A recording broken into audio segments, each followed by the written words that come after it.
السلام عليكم ورحمة الله وبركاته. اللهم صل وسلم على سيدنا محمد. أهلا بكم في وصفة جديدة من وصفات أكلة سهلة. والنهاردة إن شاء الله هنعمل مع بعض القراقيش السادة. هنعملها بطريقة سهلة جدا ومكونات بسيطة، وتقدري تعمليها في البيت بكل سهولة.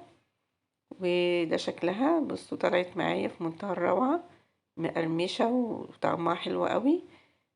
لزوم الشتا بقى تاكلوها كده بالهنا والشفا مع كوباية الشاي باللبن. ويلا بينا نشوف الطريقة على طول.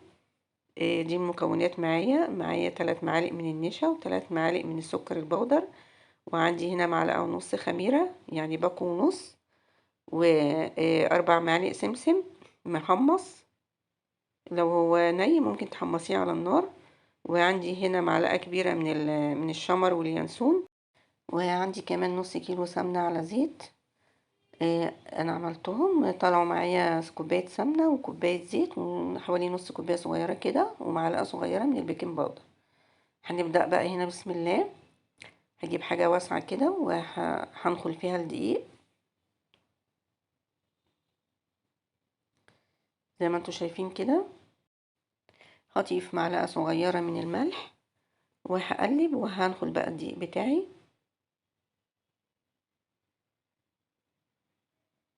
دي كده اول خطوه ان احنا ندخل الدقيق كويس جدا. وبعد كده هبدا بقى اضيف المكونات بتاعتي. هضيف السمسم واقلبه كده كويس. وبعدين عندي 3 معالق من النشا بتديها قرمشة كده حلوة. وهحط الشمر واليانسون. لو عايزة تضيفي معلقتين كبار ممكن، انا حطيت معلقة واحدة بس. وهضيف كمان الخميرة، معلقة ونص خميرة، حوالي باكو ونص. وبعدين السكر 3 معالق. بعد كده هعمل بقى حفرة في النص كده واضيف السمنة بتاعتي نص كيلو سمنة على زيت، عملوا معايا حوالي كوباية سمنة وكوباية زيت كده زي ما انتوا شايفين. وبقية النص كيلو عمل معايا حوالي 3/4 كوباية صغيرة كده اللي انتوا شايفينها دي. عايزين تخلوا نصها سمنة ونصها زيت زي ما انتوا عايزين. المهم السمنة بتديها طراوة والزيت بيديها قرمشة كده حلوة. هبدأ بقى اهم خطوة كده في القراقيش بتاعتنا ان احنا نبس العجينة كده زي ما انتوا شايفين، زي ما بتعملي الكحك كده، عجينة الكحك. بعد كده خلاص هتتلم معايا العجينة زي ما انتوا شفتوا كده. هبدأ بقى بالمية الدافية. طبعا لازم تكون مية دافية عشان الخميرة، عشان موجود فيها خميرة. وهبدأ بقى اعجن كده لغاية ما تبقى معايا عجينة طرية وتبقى سهلة التشكيل وما تشققش. بصوا كده انا خلصت خلاص كمية المية. خدت معايا كوباية و3/4. هوريكم دلوقتي شوية المية اللي هيتبقوا. هنا بقى بختبر العجينة بشوفها. بصوا العجينة طرية خالص كده وما بتشققش كده. خلاص خدت كفايتها من المية، بقت سهلة التشكيل. خلاص بقى هركن بقى العجينة كده على جنب. هنقلها بقى في البولة الصغيرة واغطيها واسيبها بقى ترتاح لمدة 10 دقايق.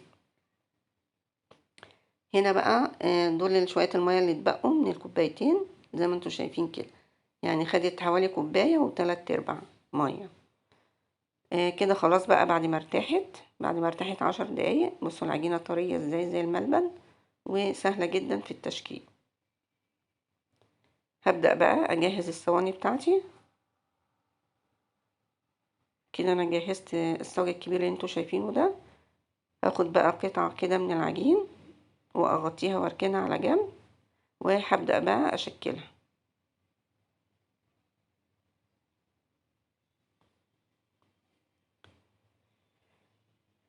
زي ما انتوا شايفين كده. هبدأ بقى اقطعها كده بالقطاعة او بالسكينة صوابع رفيعة كده. طبعا زي ما انتوا عايزين بقى، عايزينها طويلة عايزينها قصيرة. التشكيل ده بقى يرجع لكم انتوا. وده كده الشكل النهائي. هي طبعا لسه هتقعد تخمر كمان. انا مش هخبزها على طول، لازم تقعد حوالي ساعة، عشان طبعا الجو شتا دلوقتي، فهتقعد ساعة. ممكن تولعي لها الفرن شوية يسخن وتطفيه، وتحطي بقى ترصي الصواني بتاعتك فيه لغاية ما تخمر، لان الجو دلوقتي بارد شوية فممكن تغيب معاكم في التخمير يعني. هبدأ بقى اشكل بقية العجينة كده زي ما انتوا شايفين، وهعملها بنفس الطريقة لغاية ما اخلص الكمية بتاعتي كلها.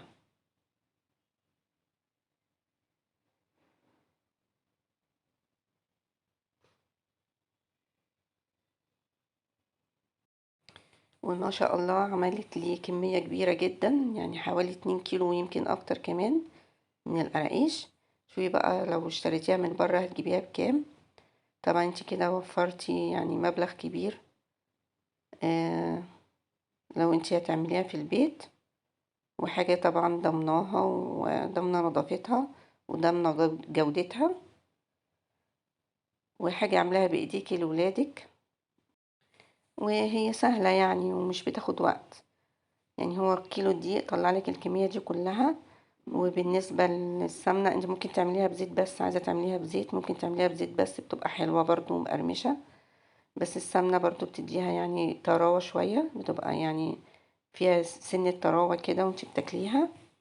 لكن هي حتى لو هتعمليها بالزيت بتبقى حلوة قوي برضو، وبتبقى حلوة قوي في الفطار الصبح كده في الشتاء، في الجو الساقع اللي احنا فيه ده. تسقسقي بيها كده في كوباية شاي او كوباية شاي بلبن، وتفطري كده بالهنا والشفا انتي وولادك.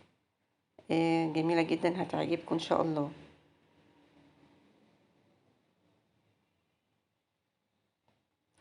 انا كده خلصت صاج كبير، وعملت كمان الصينية دي اللي انتوا شايفينها، وفي صينية تانية. فانا بوريكم يعني ان هي عملت صاج وثلاث صواني كده زي اللي انتوا شفتوهم دول. يعني ما شاء الله عملت كمية كبيرة اوي. بصوا كده دي الصواني اللي خلصت كده خلاص. انا خلصت الكمية كلها.